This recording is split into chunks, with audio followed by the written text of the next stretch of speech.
3-4 वर्षापासून गणपती बाप्पांच्या आरतीसाठी इथे येत आहे। मी सर्वप्रथम सगळे जे मंडळांचे यंगस्टर आहे त्यांच्या मनापासून कौतुक करते, कारण तो फक्त गणपती दादाची इथे मूर्ती स्थापना करत नाही, तर त्याच्या मागे त्यांची बुकिंग, डेकोरेशन, त्यांच्या आरती, नेहमी कोणाच्या आरतीला बोलवायचं सगळं पूर्ण नियोजन हे मुलं खूप चांगल्या पद्धतीने करतात। त्याबद्दल मी तुला पूर्ण युवाचे आणि दादांच्या मनापासून कौतुक करते आणि या ज्या ठिकाणी भरपूर महिला दिसत आहे, मी सगळ्या महिलांना विचारते, आपल्या लाडली बहीणची योजनेचे खात्यात पैसे मिळाले का?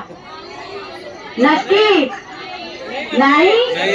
ज्यांना मिळाले नाही त्यांनी लवकरात लवकर फॉर्म भरायचा आहे आणि प्रोसिजर करा आणि नक्कीच आपल्या खात्यात लाडकी बहीणची योजनाचे आपल्याकडे पैसे पडणार आहे। आपण सगळे आज मुख्यमंत्री आणि उपमुख्यमंत्रींची लाडकी बहीण झालो आहे, त्याबद्दल मी त्यांचे मनापासून धन्यवाद करते आणि कौतुक करते। आणि आज या ठिकाणी मला नेहमी या ठिकाणी आरतीसाठी बोलवतात, त्याबद्दल मी मंडळांचे पण मनापासून खूप खूप धन्यवाद करते।